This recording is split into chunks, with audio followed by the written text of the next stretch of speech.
It was a typical Tuesday afternoon, the kind that bleeds into the background of life's more memorable moments. I had just returned home from work, my mind still buzzing with the day's trivialities and office politics. As I trudged up the driveway, I noticed the mail had piled up in the box. I grabbed the stack, flipping through bills, advertisements, and magazines. As I sorted through the mail at the kitchen table, one envelope caught my eye. It was addressed to my wife, Jessica, from a local chess club. We had been married for 12 years, and in all that time, she had never once mentioned an interest in chess. Curiosity piqued, and I tore it open. Inside was a letter welcoming her to the club and outlining the schedule for their upcoming meetings and tournaments. A mix of surprise and confusion washed over me. Jessica had always been more inclined towards social activities like book clubs and yoga classes. Chess seemed out of character for her. I decided to wait until dinner to bring it up, wanting to see if she would mention it herself. That evening, as we sat down to our usual Tuesday night spaghetti, I casually asked, "So, anything new going on with you?" Jessica looked up from her plate, her fork hovering mid-air. "Not really. Work's been the same old grind. Why do you ask?" "Well," I said, trying to keep my tone light, "I found a letter from a chess club in the mail today. I didn't know you were into chess." She smiled a little too quickly. "Oh, that. Yeah, I thought it might be fun. To try something different. Work's been stressful, and I needed a new hobby to relax." I nodded, though a part of me felt uneasy. Jessica had never mentioned feeling particularly stressed, nor had she ever expressed an interest in chess before, but I brushed it off, attributing my unease to the monotony of our daily lives. People change, I told myself. Maybe this was just a new phase for her. Over the next few days, Jessica talked more about the chess club. She seemed genuinely excited, even inviting me to come along to one of their meetings. I agreed, partly out of support and partly out of curiosity. I wanted to see what had sparked this sudden interest in my wife. The following week, we drove to the community center where the chess club held its meetings. The room was abuzz with chatter and the click-clack of chess pieces moving across boards. It was a diverse group, ranging from elderly men to teenagers, all engrossed in their games. Jessica introduced me to a few members, but one person stood out, Tom. He was tall, with dark hair and an easy smile. He greeted me warmly, but there was something in the way he looked at Jessica that set off alarm bells in my mind. They seemed to share a connection that went beyond a simple chess mentor-student relationship. "Tom's been really helpful," Jessica said, her eyes shining.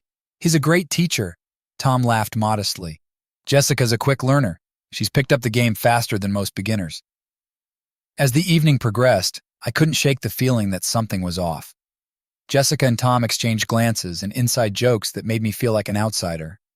I tried to engage in conversations with other club members, but my attention kept drifting back to the two of them. On the drive home, Jessica was animated, talking about strategies and openings she had learned. I nodded along, trying to match her enthusiasm, but the nagging feeling of unease persisted. Over the next few weeks, Jessica's involvement in the chess club grew. She attended meetings twice a week, and even started participating in weekend tournaments. Her excitement was palpable, and she seemed happier than she had been in months. Yet a part of me couldn't help but feel excluded from this new part of her life. One evening, I decided to pick her up from the club early.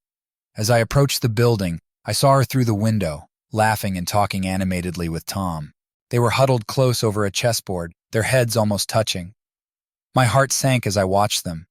There was an intimacy between them that felt wrong. When she finally came out, I tried to act casual. "Looks like you had fun tonight." Jessica smiled, her face flushed with excitement. "Yeah, it was great. Tom showed me a new strategy. He's really good at explaining things." I forced a smile, but inside my mind was racing. Was I overreacting? Was this just an innocent friendship? Or was there something more? The more I thought about it, the more I felt like I was losing her to this new world she had found. The days that followed were filled with growing suspicion. Jessica's late nights at the club, the constant texts from Tom, and her increasing secrecy all pointed to something more than just a shared interest in chess. But every time I tried to bring it up, she dismissed my concerns, assuring me that Tom was just a friend and mentor. Despite her reassurances, I couldn't shake the feeling that our marriage was slowly slipping through my fingers. Jessica was changing, and I didn't know if I was ready for where this new path might lead us. The weeks turned into months, and Jessica's chess club meetings became a fixture in our routine. She attended twice a week without fail, her enthusiasm never waning. I tried to join her a few more times, but the atmosphere always felt tense. The camaraderie she shared with Tom made me feel like an outsider, and I began to dread those evenings. One night, after a particularly long day at work, I decided to surprise Jessica by picking her up from the club unannounced. I arrived a bit earlier than usual and parked outside, planning to wait for her to finish. As I sat in the car, I saw her and Tom through the window, laughing and talking in that familiar way that had become all too common. They were engrossed in a game, their heads close together, and their hands occasionally brushing against each other's. The sight of them brought a lump to my throat. I had tried to convince myself that my suspicions were unfounded, that I was reading too much into their friendship. But the way they interacted told a different story. It was as if I was witnessing a scene from a romance novel, not a chess club meeting. When Jessica finally came out, she was surprised to see me. "Hey, what are you doing here?" she asked, her voice tinged with genuine surprise. "I thought I'd surprise you," I said, forcing a smile. "I got off work early and figured we could grab dinner on the way home." She smiled, but there was a hint of discomfort in her eyes. "That's sweet. Let me just say goodbye to everyone." As she went back inside to collect her things, I couldn't help but feel like an intruder in my own life. The drive home was filled with her usual chatter about the games they played and the strategies she learned. I nodded along, but my mind was elsewhere, consumed by the growing suspicion that there was more to her relationship with Tom than she let on. The following week, I decided to dig a little deeper. I started paying closer attention to Jessica's behavior, looking for any signs that might confirm my fears. She had always been open with her phone, but now she kept it close, often turning it face down or taking it with her to the bathroom. Her laughter had changed too. It was lighter, more carefree, as if a weight had been lifted off her shoulders. One night, while she was in the shower, I seized the opportunity to check her phone. My heart pounded as I scrolled through her messages, searching for anything that might explain the change in her. And then I found them, texts from Tom, filled with inside jokes and conversations that went beyond chess. They talked about their days, their dreams, and their fears. There were even a few messages that hinted at late-night phone calls. I felt a wave of nausea wash over me. This wasn't just a friendship. It was something deeper, something that threatened to unravel everything we had built together. I put the phone back in its place, my mind racing with 1,000 questions. How had we gotten here? What had I missed? And most importantly, what was I going to do about it? The following days were a blur of suspicion and doubt. Every time Jessica left for the chess club, I felt a pang of anxiety. I wanted to confront her, to demand answers, but I wasn't ready. I needed more proof, something undeniable. One evening I decided to follow her. I knew it was a drastic step, but my need for the truth outweighed my guilt. I waited until she left for her meeting, then discreetly followed her to the community center. I parked a distance away, watching as she and Tom walked inside together. I waited for about an hour, trying to muster the courage to go inside. When I finally did, I made my way to the meeting room quietly. The door was slightly ajar, and I could hear their voices. I peeked through the crack, my heart racing. Jessica and Tom were sitting close together, talking in hushed tones. Their faces were inches apart, and the way they looked at each other made my stomach churn. I couldn't hear everything they said, but bits and pieces reached my ears. "Can't keep doing this," Jessica whispered. "What if he finds out?" Tom reached out and took her hand. "We'll figure it out. I don't want to lose you." My blood ran cold. This was it, the confirmation I dreaded. They were having an affair. The ground seemed to shift beneath me as I stood there, struggling to process what I had just heard. I wanted to burst in and confront them, but I knew it wasn't the right moment. I quietly left the building, my mind reeling. The drive home was a blur, and when Jessica finally came home, I was waiting for her. "Hey," she said, smiling as she walked through the door. "How was your evening?" I forced a smile, trying to keep my emotions in check. "Fine, just watched some TV." She nodded, heading to the kitchen to grab a drink. As I watched her, I couldn't help but feel a mix of anger and sadness. This was the woman I had loved for 12 years, the woman I had trusted with my heart. And now she was slipping away from me, one chess move at a time. The next few days were tense. I was distant, and Jessica noticed. She asked if everything was okay, and I lied, saying I was just stressed from work. But inside, I was in a storm of emotions, struggling to figure out my next move. Finally, one evening, I couldn't hold it in any longer. "Jessica," I said, as we sat down for dinner, "we need to talk." She looked up, a hint of worry in her eyes. "What's wrong?" I took a deep breath, steadying myself. "I know about you and Tom." Her face went pale and she dropped her fork. "What are you talking about?" "I followed you to the club the other night," I said, my voice shaking. "I heard you talking. I know you're having an affair." Tears welled up in her eyes as she looked at me, her expression a mix of guilt and fear. I'm sorry," she whispered.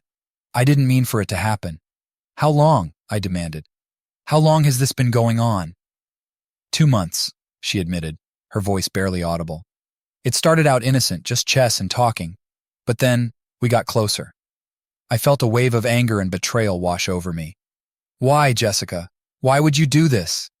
She wiped her tears, struggling to find the words. "I don't know.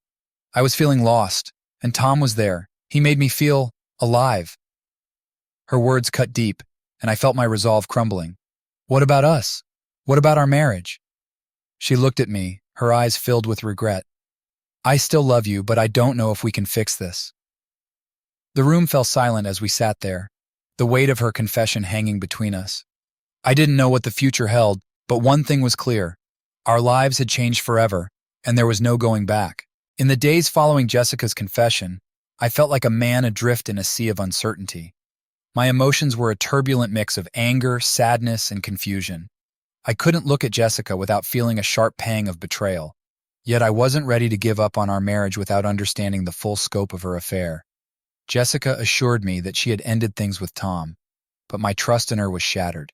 I needed proof, something tangible to convince myself that she was truly committed to making our relationship work.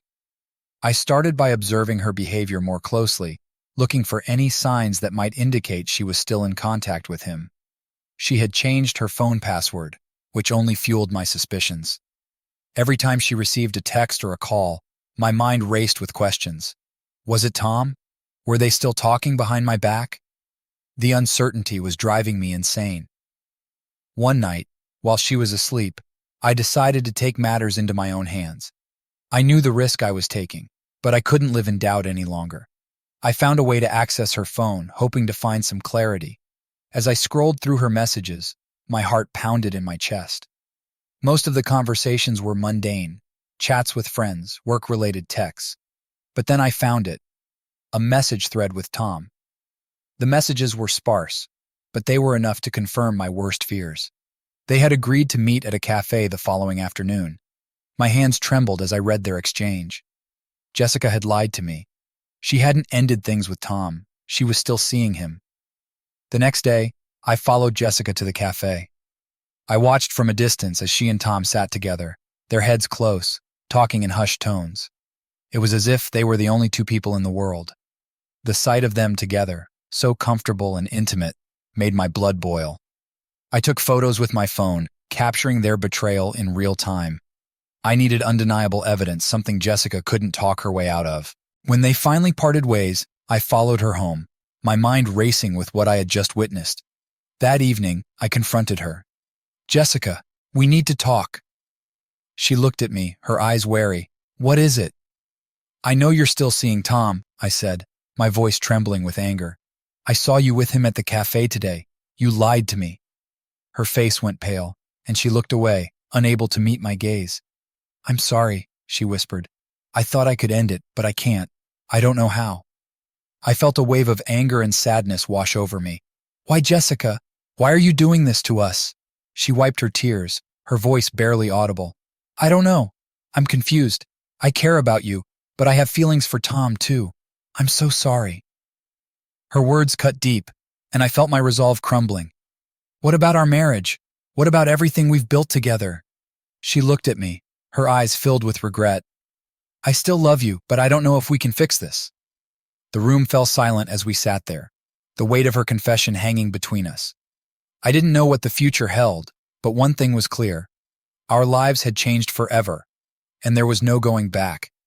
The days that followed Jessica's second confession were some of the darkest of my life. The trust that had once formed the bedrock of our marriage was now in shambles, replaced by a lingering sense of betrayal and heartache.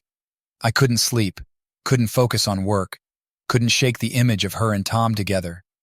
I decided to take a few days off work to clear my head and figure out my next steps. Jessica noticed my absence but didn't push me for details. She seemed lost in her own turmoil, and our interactions were reduced to the bare minimum. One Saturday, while Jessica was out at yet another tournament, I decided to follow her again. I needed to know the full extent of her betrayal.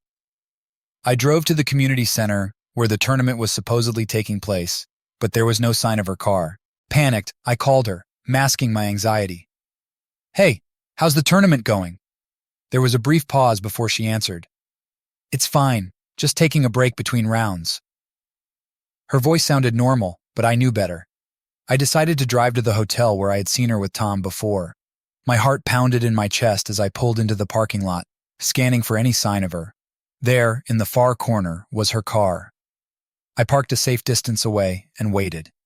Minutes felt like hours, and just as I was about to give up, I saw them. Jessica and Tom walk out of the hotel together, laughing and holding hands.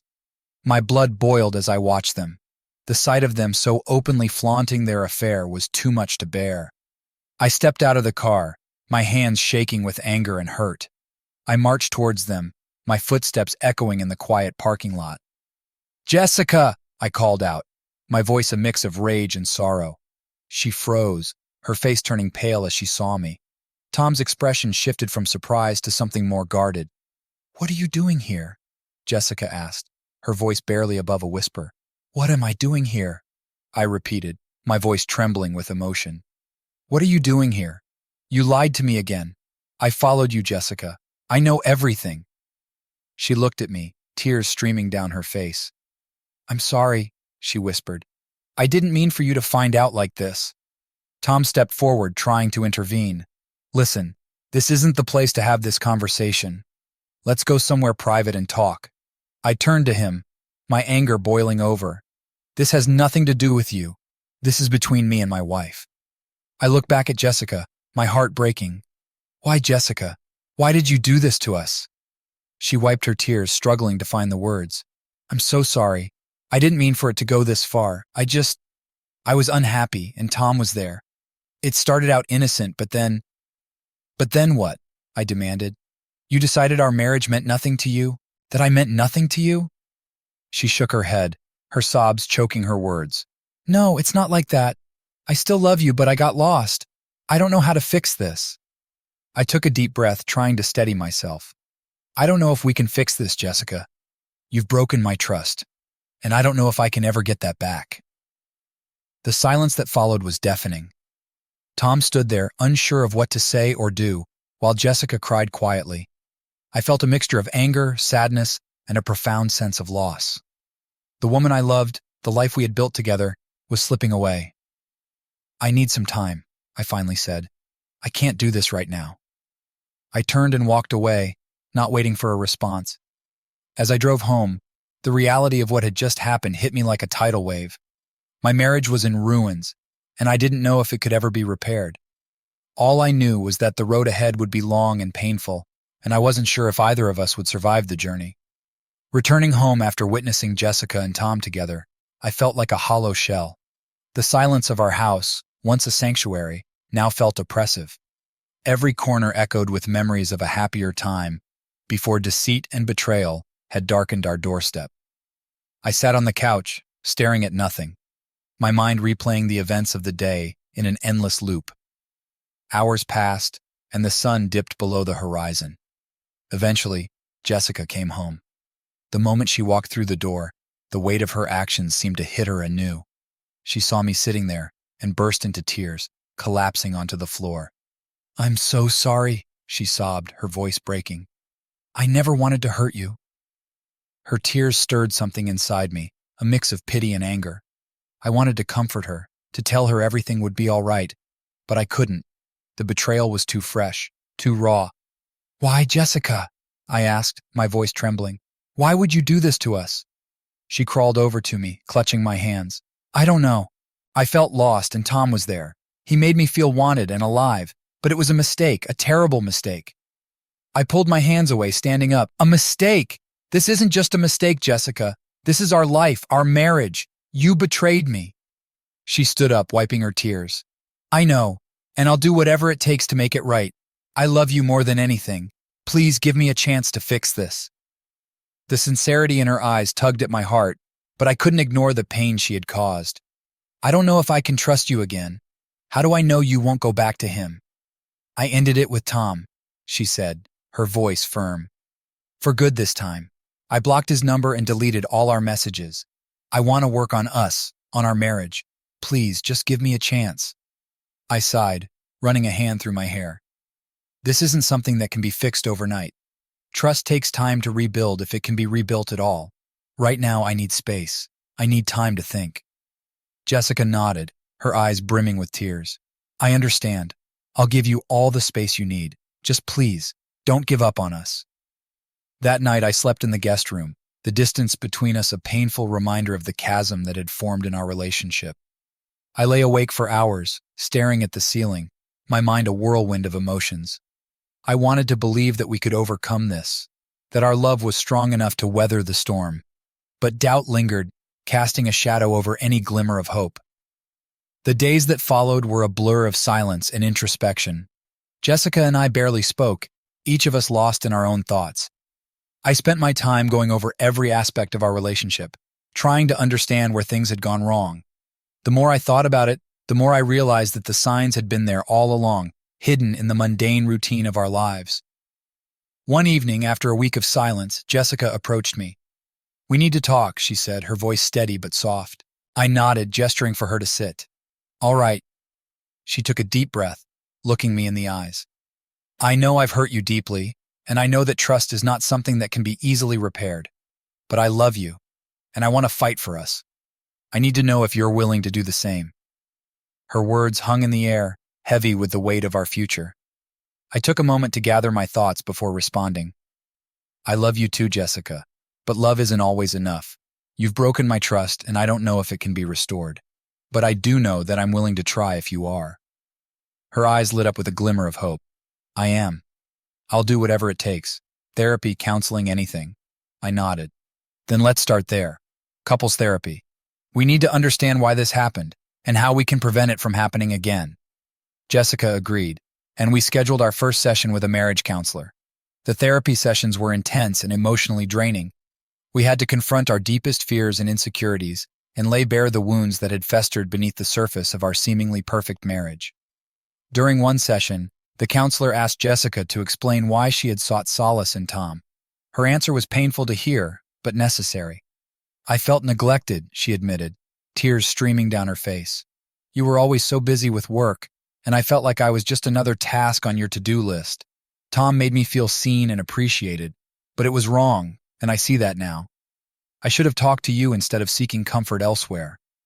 Her words hit me hard. I realized that in my pursuit of career success, I had neglected the emotional needs of my wife. It didn't excuse her actions, but it helped me understand the underlying issues in our relationship.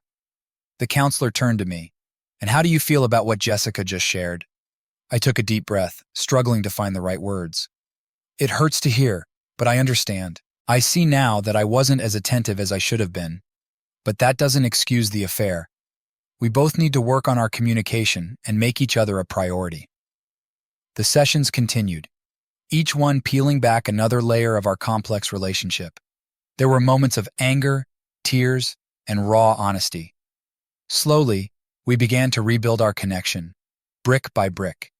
Trust was still a fragile thing, but the foundation of our love was strong enough to support the weight of our efforts. One evening, as we sat on the porch, Jessica took my hand. "I know it will take time, but I promise you, I'm committed to making this work, to make us stronger." I squeezed her hand, feeling a flicker of hope. "I am too. It's not going to be easy, but I'm willing to try." We sat in silence, the weight of our words sinking in. The road ahead was long and uncertain, but for the first time in weeks, I felt a glimmer of hope. We had faced the storm, and though the damage was done, we were willing to rebuild. Together. The weeks that followed were a test of patience and resilience.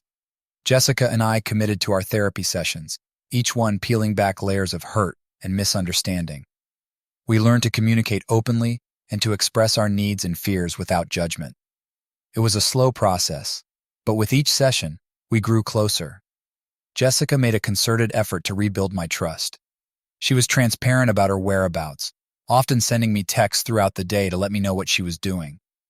She gave me access to her phone and social media accounts, a gesture that, while uncomfortable, was necessary to start mending the broken trust. One evening, after a particularly challenging therapy session, Jessica and I sat on the couch, the silence between us comfortable for the first time in months. She leaned her head on my shoulder, and I wrapped my arm around her. "I'm sorry for everything," she whispered, "for hurting you, for lying. I don't expect you to forgive me right away, but I want you to know that I'm committed to making this work." I kissed the top of her head, feeling a mixture of sadness and hope. "I know, and I'm committed too. It's going to take time, but I believe we can get through this." Our evenings became a time for reconnecting. We started cooking dinner together, something we used to enjoy before life got too busy. We talked about our days, our dreams, and our fears. Slowly, the walls between us began to crumble. One night, as we sat on the porch watching the sunset, Jessica turned to me. "There's something I need to tell you," she said, her voice trembling. I looked at her, feeling a pang of anxiety. "What is it?" "Tom called me today," she admitted. "He wanted to meet, to talk about what happened. I told him no, that I'm committed to you and our marriage, but I felt you needed to know." I felt a surge of anger and betrayal, but I took a deep breath, reminding myself of the progress we had made. "Thank you for telling me. How do you feel about it?" She sighed, looking out at the horizon. "Relieved, honestly. I don't want anything to do with him. I just want to focus on us." I nodded, feeling a sense of relief. "I appreciate your honesty. It's important that we keep communicating like this."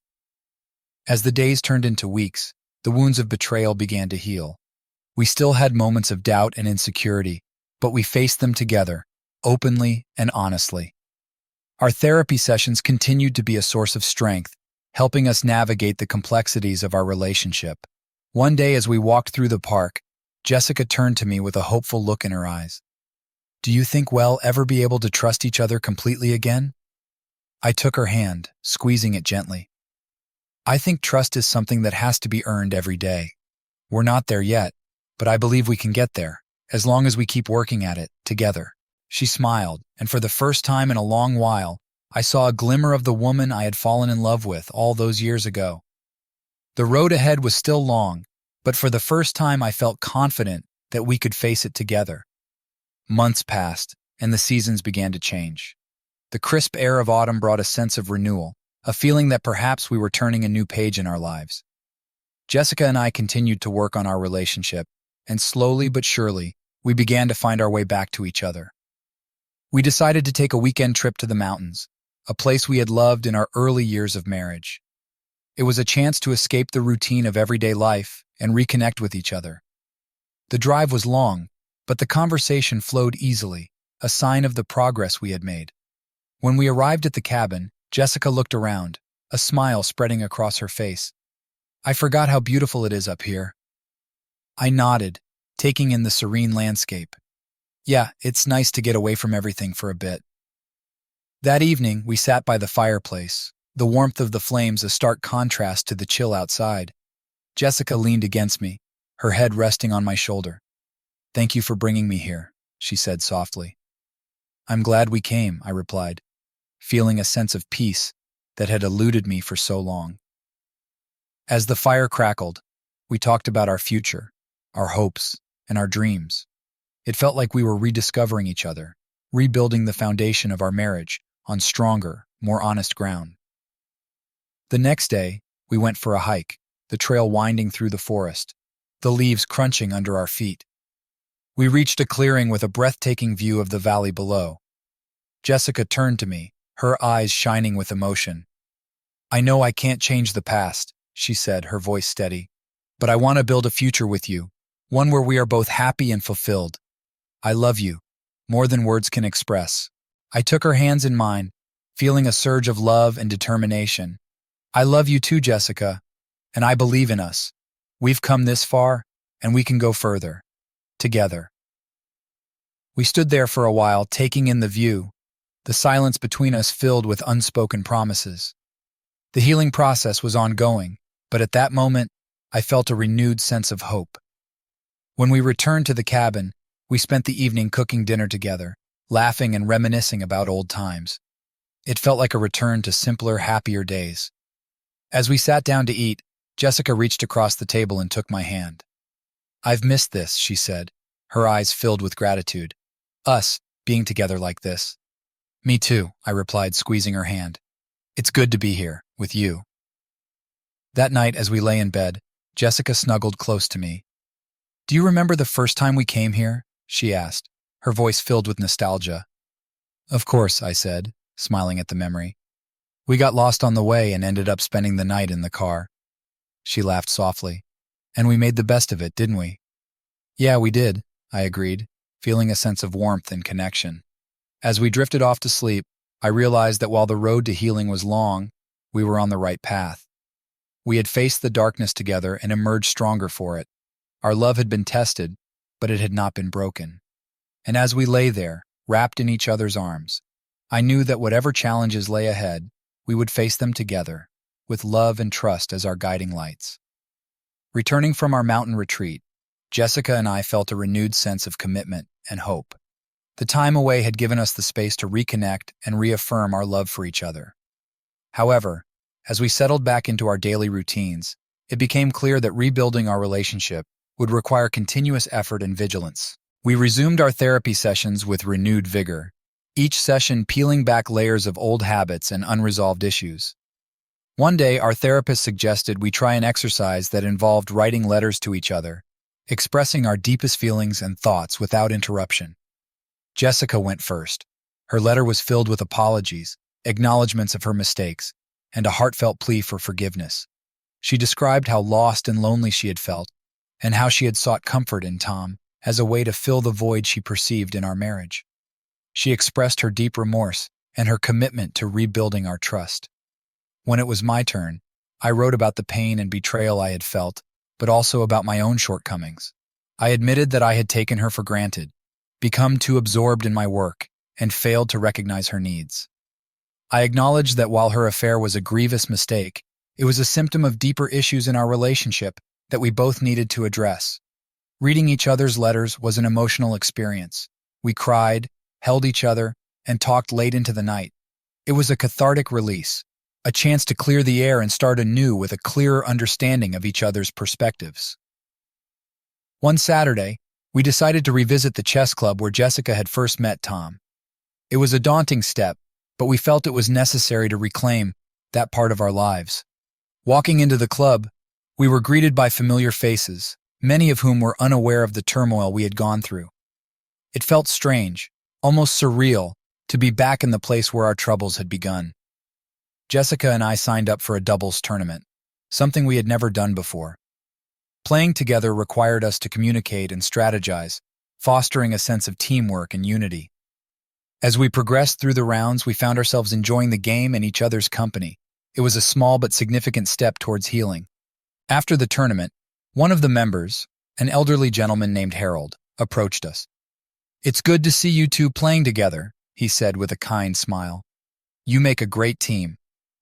His words stayed with us as we drove home. It was a reminder that despite the challenges we had faced, we were still capable of working together and supporting each other. That night, as we sat on the porch, Jessica turned to me. "Thank you for coming to the club with me," she said.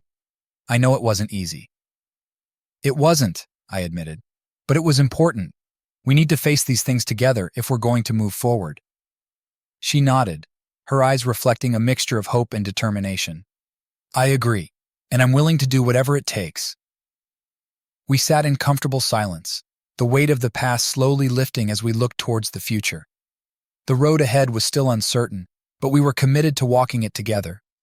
As the months passed, Jessica and I continued to make progress in our journey towards healing.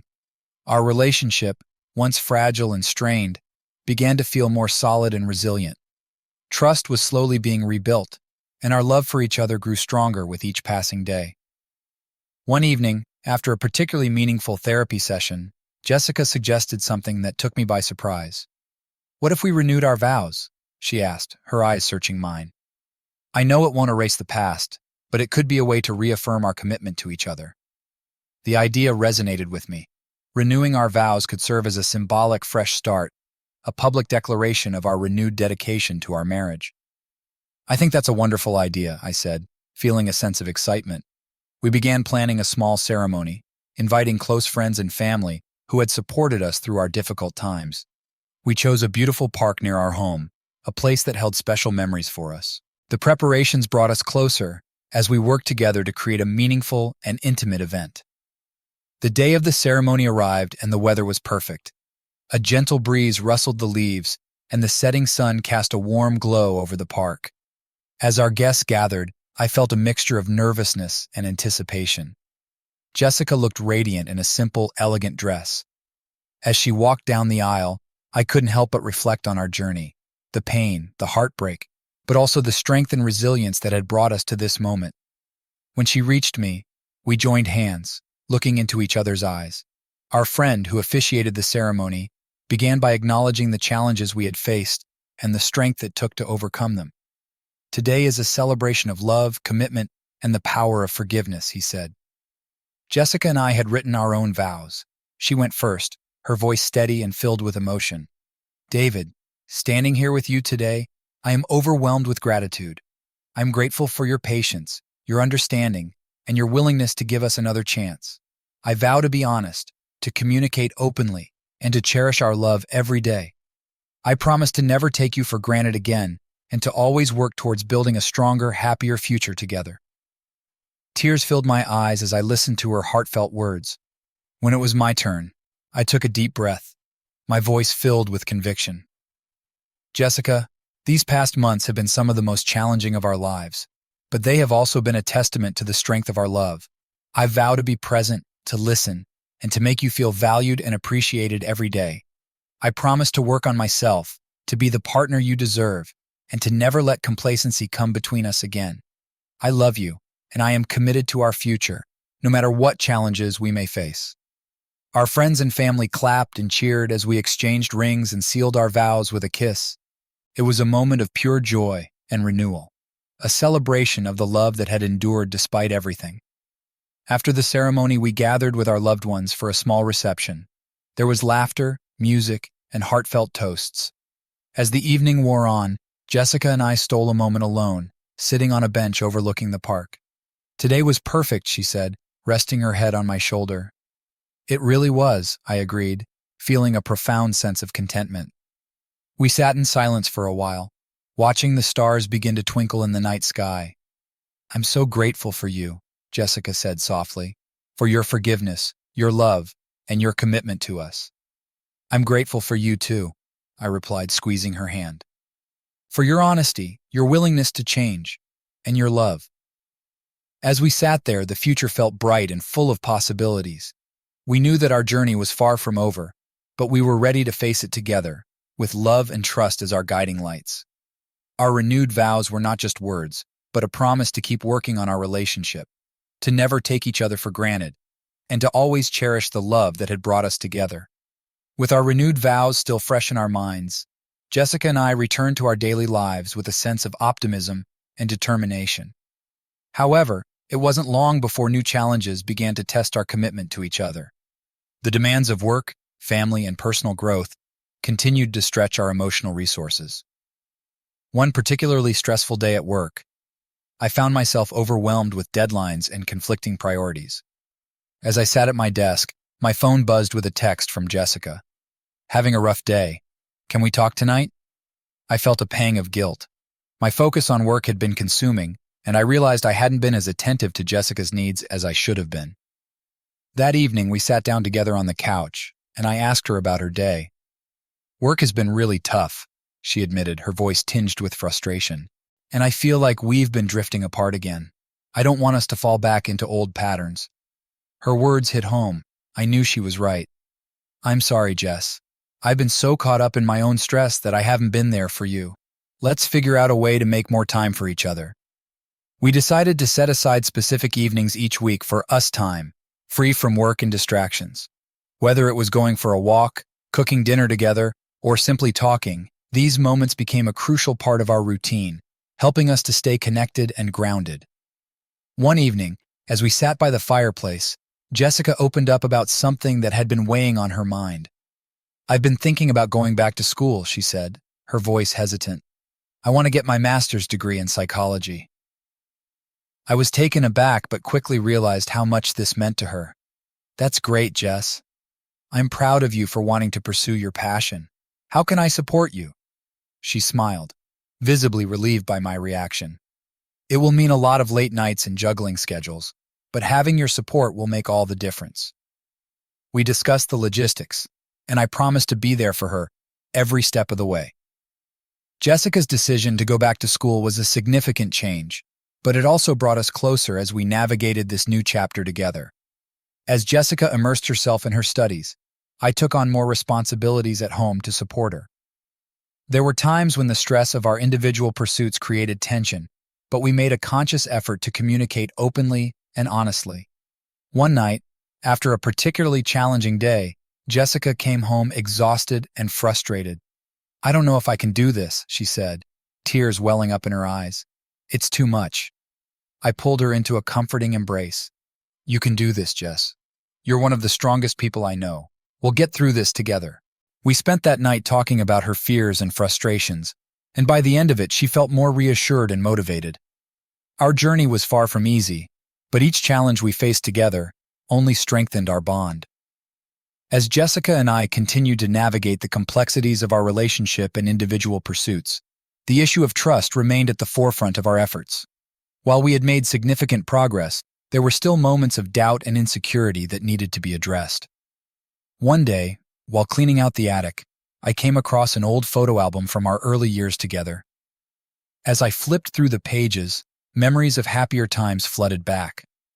I decided to show it to Jessica that evening. "Look what I found," I said, handing her the album. "Remember these moments?" She smiled as she flipped through the photos, her eyes softening with nostalgia. "I do. We were so young and carefree." As we reminisced, it became clear that these memories held the key to rekindling the trust and intimacy we had lost. We decided to recreate some of those moments, revisiting places that held special significance for us. Our first stop was the beach where we had spent our first anniversary. As we walked along the shoreline, the sound of the waves and the salty breeze brought back a flood of memories. We sat on a blanket, watching the sunset, and talked about our hopes and dreams for the future. Another weekend, we visited the small cafe where we had shared countless mornings over coffee and pastries. Sitting at our favorite table, we laughed and talked as if no time had passed, rediscovering the simple joys of each other's company. These trips down memory lane were more than just nostalgic. They were instrumental in rebuilding the emotional connection and trust between us. By revisiting these cherished moments, we reminded ourselves of the love and bond that had brought us together in the first place. However, rebuilding trust wasn't just about revisiting old memories. It was also about creating new ones. We decided to take up a new hobby together: gardening. Our small backyard became a sanctuary where we planted flowers, herbs, and vegetables. Tending to our garden became a metaphor for nurturing our relationship. It required patience, effort, and care. One evening, as we worked side by side, Jessica looked at me with a mixture of gratitude and affection. "Thank you for doing this with me. It means a lot." I smiled, feeling a sense of fulfillment. "I'm glad we found something new to share. It's been really healing for us." Our garden flourished, and so did our relationship. We learned to communicate more effectively, to listen to each other's needs, and to appreciate the small moments of joy in our everyday lives. Despite the progress we had made, there were still occasional moments of doubt. One evening, Jessica received a text message from an unknown number, and I felt a familiar pang of anxiety. She noticed my unease and immediately showed me the message. It was a harmless notification from a study group. "See? Nothing to worry about. she said reassuringly. I want you to feel safe and secure in our relationship. I nodded, feeling a mix of relief and gratitude. Thank you for being open with me. It means a lot. These small acts of transparency and honesty were crucial in rebuilding trust. We both made a conscious effort to be open and communicative, to address any doubts or fears before they could fester. As the months passed, Jessica and I continued to grow stronger together.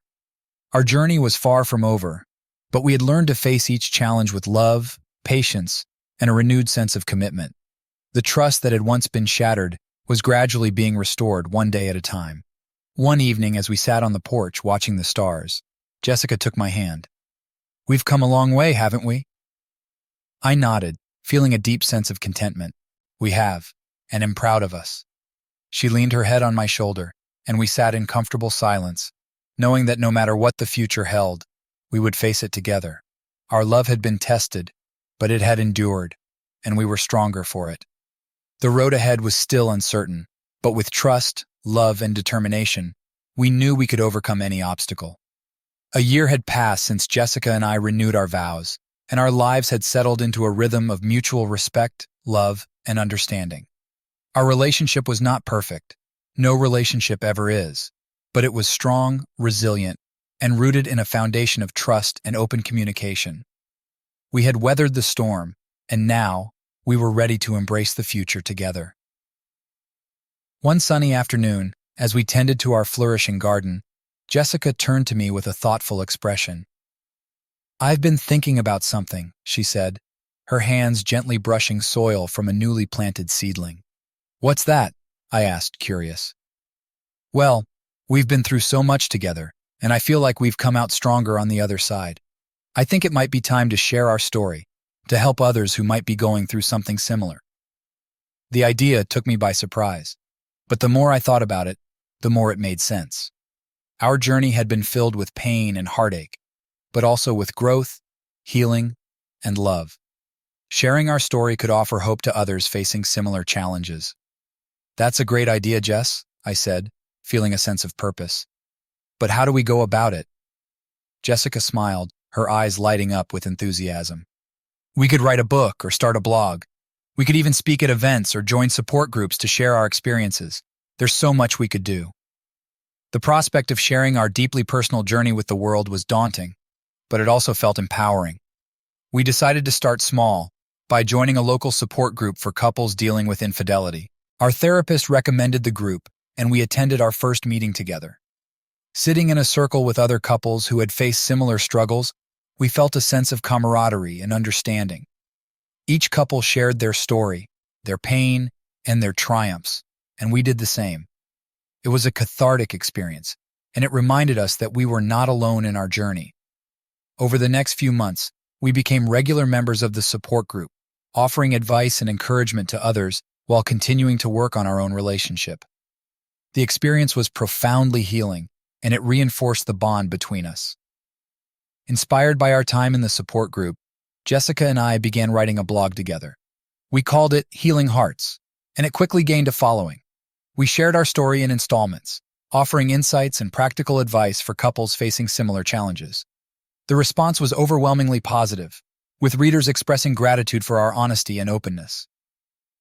One evening, as we sat on the porch, reflecting on the progress we had made, Jessica turned to me with a hopeful smile.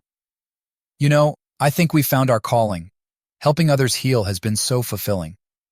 I agree, I said, feeling a deep sense of satisfaction. It's amazing how far we've come, and how we've turned our pain into something positive. As our blog continued to grow, we received invitations to speak at various events and workshops.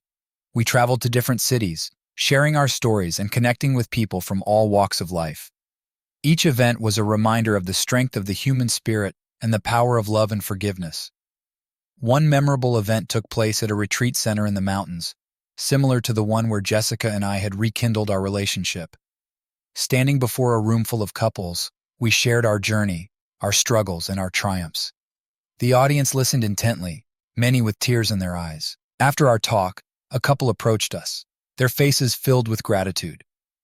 Your story has given us hope, the woman said, her voice trembling. We've been struggling for so long, and hearing about your journey has inspired us to keep trying. Her words touched my heart, and I felt a profound sense of purpose. "Thank you," I said, squeezing Jessica's hand. "We're honored to be able to share our story and help others heal." As we drove home from the retreat, Jessica and I talked about the future. We had found a new sense of fulfillment in helping others, and we were excited about the possibilities that lay ahead. Back home, we continued to nurture our relationship, always mindful of the lessons we had learned.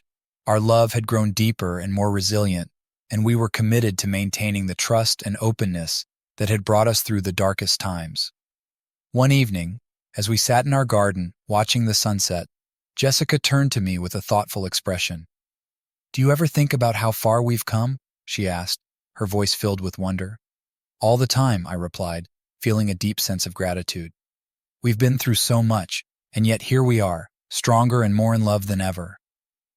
She smiled, her eyes reflecting the warmth of the setting sun. "I wouldn't have it any other way." As the sky turned shades of pink and orange, we sat in comfortable silence, knowing that our journey was far from over. There would always be challenges and obstacles, but we were ready to face them together, with love, trust, and a renewed sense of purpose. Our story was one of resilience, forgiveness, and hope. It was a testament to the power of love and the strength of the human spirit. And as we looked towards the future, we knew that whatever came our way, we would face it together, hand in hand, with hearts that had been healed and strengthened by the journey we had shared.